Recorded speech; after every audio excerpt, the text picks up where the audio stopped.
Hello, on se retrouve pour une vidéo où je vais vous présenter mes plus belles éditions parce que j'ai un faible pour les hardbacks et j'ai encore plus un faible pour les belles éditions. Du coup j'en ai accumulé pas mal, que ce soit des éditions spéciales, Illumicrate, Fairyloot, Owlcrate, ou tout simplement des belles éditions qui sont des hardbacks classiques mais que je trouve belles. Commençons tout de suite dans le vif du sujet. En premier, une édition qui ne coûte pas très cher, c'est donc l'édition de Crooked Kingdom, le tome 2 de Six of Crows en édition collector qui coûte une vingtaine d'euros il me semble, donc vraiment pas très cher, 20 euros, c'est-à-dire quand je dis une vingtaine d'euros c'est pas 25 euros, c'est vraiment 20 euros il me semble.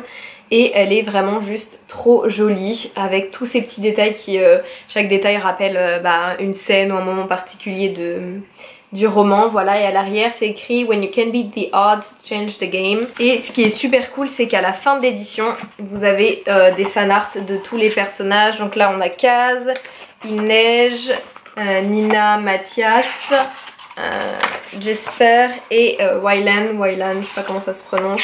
Voilà, donc trop sympa. Et ici on a Kuwei Yubo, voilà, donc vraiment une édition collector qui coûte pas cher du tout, foncez si vous aimez les belles éditions. Ensuite une édition classique hardback mais que je trouve super jolie, c'est cette édition de The Starless Sea de Erin Morgenstern. En plus d'avoir adoré le bouquin, je trouve que cette édition est vraiment trop jolie. Il me semble que le hardback en lui-même est très classique, mais la dust jacket est vraiment super jolie. Et franchement ce livre là, il y a énormément de super belles éditions qui sont disponibles sur le marché, plus ou moins cher en fonction de celle que vous prenez, mais moi j'adore celle-ci qui coûte, elle me semble elle doit coûter une vingtaine d'euros à peu près. Sinon j'adore acheter des jolies éditions de classiques parce que ça me motive à les lire et j'aime beaucoup les éditions Penguin, soit les Closebound Classics, soit celle-ci, je sais plus lesquelles c'est, mais elles sont hyper jolies. Elle m'a coûté je crois 10 euros celle-ci, c'est l'édition de A Christmas Carol de Charles Dickens et j'adore parce qu'en plus je me dis que c'est des livres que je peux garder, que je lirai plus tard à mes enfants ou que moi je relirai. Donc j'aime bien investir dans des jolies éditions et investir pour le coup 10 euros l'édition ça va. On arrive sur mon auteur préféré, V.E. Schwab, avec cette super jolie édition de The Invisible Life of Addie LaRue. Et celle-ci c'est l'édition Illumicrate. J'adore l'édition classique, la hardback classique en bleu, je la trouve magnifique. Donc je suis très contente d'avoir l'édition Illumicrate, mais c'est vrai que je trouve que l'édition classique est beaucoup moins chère et est très jolie aussi. Voilà, et celle-ci le hardback est comme ça. Il me semble que le hardback est le même pour l'édition classique, juste c'est pas la même couleur. Voilà, mais j'adore cette édition et du coup elle est dédicacée, donc comme c'est mon auteur préféré, je suis quand même très contente d'avoir l'édition dédicacée, surtout qui se passe en France. J'ai appris que V.E. Schwab vivait en France, bon là elle vit plus en France mais ses parents vivent en France, donc j'ai grand espoir qu'un jour je pourrai la rencontrer. Voilà. Ensuite on retourne dans les livres du Grishaverse avec The Life of Saints de Leigh Bardugo. Et ça c'est l'édition Illumicrate il me semble, qui est juste mais incroyable. Là vous avez des saints ici et en fait le livre est illustré, je vais vous trouver voilà des illustrations. Et tout le livre est illustré comme ça et en fait c'est le recueil de, pas nouvelles mais d'histoires sur chaque saint qui est mentionné en fait dans le Grishaverse. Et donc à la fin il me semble que vous en avez aussi sur une sur le Darkling, voilà, The Starless Saints. Et l'édition est très jolie et d'ailleurs il parle du livre, enfin de ce petit recueil dans certains livres du Grishaverse. Voilà, donc celle-ci c'est l'édition Illumicrate mais il me semble que vous avez une édition classique tout aussi jolie sur Amazon, la Fnac, tout ça. Et toujours dans le Grishaverse, mais cette édition là s'abîme un petit peu, c'est dommage, c'est le genre de peinture qui s'enlève, mais c'est donc The Language of Thorns de Leigh Bardugo et encore une fois c'est une sorte de recueil de contes mais plus d'histoires qu'on raconte je crois dans le Grishaverse, c'est à dire que c'est les histoires qu'on raconte aux enfants dans le Grishaverse, si je dis pas de bêtises, ça se trouve je vous dis n'importe quoi, mais encore une fois c'est une super jolie édition et ce que j'adore c'est que plus vous avancez dans les pages et plus voilà la bordure se complète jusqu'à ce qu'à la fin vous ayez la bordure qui soit complète et un grand dessin sur la page. Donc voilà, j'adore. Encore une fois franchement si mes enfants parlent anglais je leur lirai ça, hein, voilà. Toujours dans le recueil d'histoires, mais cette fois-ci on passe sur le Prince Cruel en anglais, donc How the King of Elfhame Learned to Hate Stories de Holly Black. J'ai cette jolie édition et celle-ci c'est l'édition, il y a une dust jacket hein, normalement mais je l'ai pas là, c'est l'édition Amazon, donc classique, mais qu'est-ce qu'elle est jolie franchement. Celle-ci elle coûte 15 euros je crois si je dis pas de bêtises. Et encore une fois il y a des super beaux dessins tout au long du roman. Donc je suis trop contente d'avoir craqué pour cette édition. Surtout que j'ai trouvé l'histoire vraiment très intéressante. Ça aide à comprendre le personnage de Cardan qui est souvent insupportable et bah on comprend pas trop, et là on revient sur son enfance et donc ça apporte un regard nouveau sur sa psychologie, donc j'ai vraiment beaucoup aimé. Là on est encore sur une édition Fairyloot, c'est l'édition de l'or de Alexandra Bracken qui est super jolie, vraiment elle est incroyable avec le fan art sur la dust jacket et ensuite donc les serpents sur la tranche. Là on a Méduse, là on a une quote du livre et ici on a un autre symbole. Dommage que j'ai détesté le livre mais c'est pas grave, je le garde, je l'expose dans ma bibliothèque. Il fait ma découf. Ensuite passons un petit peu dans les livres VF parce qu'on n'a pas beaucoup de livres VF avec des belles couvertures, mais j'aime beaucoup les éditions de Cogito, je sais jamais le dire, je pense que je le prononce mal, mais de Victor Dixon, et l'édition de Extincta est aussi très jolie. Je trouve que pour une fois sur l'édition française ils ont fait un super travail, donc je les trouve super jolies, ça fait beaucoup de fois le mot super. J'avais pas trop aimé Cogito, mais Extincta j'avais vraiment apprécié, et j'adore le fait qu'il essaye de relier par des petits messages, des petits indices, les différents livres qu'il a écrits pour qu'on comprenne que c'est peut-être dans le même univers mais à des différentes temporalité, donc j'avais énormément aimé ça. Et en autre édition très jolie, on a l'édition Hachette de La Passeuse des mots de Alric et Jennifer Twice, qui est vraiment trop jolie. En fait moi je suis une fan des dorures, donc s'il y a des dorures je suis convaincue, c'est une belle pavasse, mais je sais que Ella du compte Booksella l'a adoré, donc il faut vraiment que je fonce et que je le lise, mais l'édition est trop belle déjà. Ensuite on a Crescent City de Sarah J Maas, j'adore cette édition même si le hardback est très classique en extérieur sans la jaquette, mais par contre j'ai un gros coup de cœur pour la couverture de la dust jacket et pour le fan art à l'intérieur du livre. D'ailleurs Lauralie a trouvé le compte du monsieur, il me semble que c'est un homme, qui fait les fan art, et comment vous dire que on essaye de repérer quel fan art pourrait être la couverture du tome 2 de Crescent City. Voilà, mais on a trop hâte et on adore cette édition. Alors là on est sur une édition qui m'a coûté la peau du cul, voilà, si on peut être honnête, puisqu'elle coûte à peu près 30 €, donc il faut essayer de la trouver d'occasion.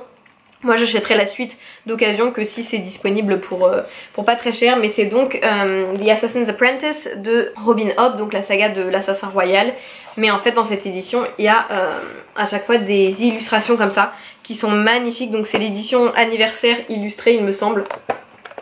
Mais je l'adore, elle est trop belle cette édition, et il me semble que il y a des éditions collector comme ça pour les 5 ou 6 premiers livres, et je les veux, mais elles coûtent très cher, donc d'occasion s'il vous plaît. En parlant de livres très chers, j'ai 2 éditions spéciales Illumicrate, que celle-ci mon copain me l'a acheté avec Uprooted, mais je n'arrive pas à le retrouver Uprooted, je sais pas ce que j'en ai foutu, j'aimerais bien le retrouver parce qu'il coûte quand même pas mal de sous, mais voilà, mon copain m'a offert les deux pour Noël, donc on a cette super édition comme ça, et j'adore le hardback, voilà, comme ça, et j'adore. Et on a donc le même design à peu près sur Uprooted, et donc j'ai aussi je me suis offerte moi-même les 2 derniers tomes de Daughter of Smoke and Bones, qui est la marque des anges en français. Ils vendaient le tome 1 séparément il y a 6 mois, je l'avais pas acheté parce que j'avais pas encore lu la saga. Entre temps j'ai eu le tome 1, j'ai beaucoup aimé, du coup j'ai acheté le tome 2 et 3 puisque le tome 1 n'était plus en vente. Mais j'adore, c'est des super éditions comme ça, collector Illumicrate. Et alors on a un super fan art avec Karou sur le premier, et on a aussi une citation du livre comme ça sur la couverture qui dit Mercy breeds mercy as slaughter breeds slaughter, we can't expect the world to be better than we make it. Voilà. Ensuite, une édition cette fois-ci de chez Penguin Books que j'adore. J'ai pas eu un énorme coup de cœur pour le livre, mais j'adore la couverture de celui-ci. C'est donc Eve of Men de Giovanna et Tom Fletcher, et je la trouve super jolie. Il y avait une dust jacket verte normalement qui laissait juste apparaître ce petit logo ici, mais je la trouve beaucoup moins jolie que juste le hardback, donc j'expose celui-ci dans ma bibliothèque. Là on est sur une édition qui coûte pas cher du tout, donc si vous avez un petit budget, le problème c'est que c'est une très belle édition mais le livre est très mal noté, donc si vous voulez juste de la déco ça passe. Il me semble que cette édition là est à 11 € sur Amazon, 11 ou 12 €. Voilà, et c'est The Betrayals de Bridget Collins, donc l'édition est super jolie. Il y a une jaquette normalement au dessus, mais moi je l'ai enlevée pour exposer la beauté du hardback. Et je l'avais acheté parce qu'en plus j'avais beaucoup aimé The Binding de cette autrice, et Juliette du compte Instabookeuse l'avait partagé cette magnifique édition en disant voilà, elle est vraiment pas chère si ça vous intéresse, et je l'avais acheté, mais j'ai pas regardé les notes et en fait le livre est pas du tout bien noté par rapport à The Binding. Donc pour l'instant je l'expose dans ma bibliothèque, je l'ai même pas mis dans ma pile à lire, à voir si je le lis ou pas. Et il nous reste donc 2 éditions, même si j'en ai encore plus dans ma bibliothèque, mais j'ai voulu me limiter un petit peu. Non, même pas 2 éditions, il m'en reste 4 puisque je voulais aussi vous montrer les romans éternels pour ceux qui veulent aussi lire les classiques en français. Il y a ces magnifiques romans qui sont vendus, il me semble, à 10 € l'unité. Le premier était à 4 € et après...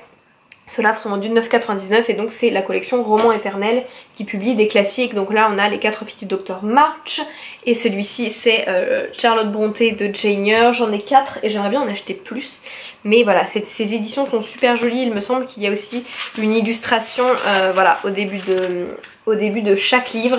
Et ouais, si vous voulez lire plus de classiques en français et que vous souhaitez acheter des belles éditions, ça c'est quand même un sacré bon plan, même s'il paraît que les traductions ne sont pas incroyables. Et pour finir, mes 2 plus belles éditions Fairyloot qui me restent. On a en premier The Bright and the Pale de Jessica Rubinkowski, je sais pas si je le prononce bien, que je suis en train d'écouter en livre audio, et franchement mes coups de cœur pour cette édition. On a des sprayed edges en bleu comme ça et argenté. On a un super hardback très simple mais très joli. Mais surtout on a ce fan art mais que j'adore. Franchement je pense que c'est un de mes fan art préférés. Je le trouve super beau. Et voilà, j'ai hâte de finir le livre pour pouvoir le mettre dans ma bibliothèque. Et pour finir, le meilleur pour la fin. Alors on a The Prison Healer de Lynette Noni. J'adore la couverture, vraiment je la trouve très jolie. Mais vous n'êtes pas prêts pour le hardback qui est juste mais incroyable, vraiment. C'est, je pense, honnêtement le plus beau hardback que j'ai. Enfin le travail, mais la précision qu'il y a vraiment dessus, c'est fou, j'adore. Voilà, donc comme ça. Et ensuite à l'intérieur de la jaquette on a aussi un fan art. C'est super beau, voilà.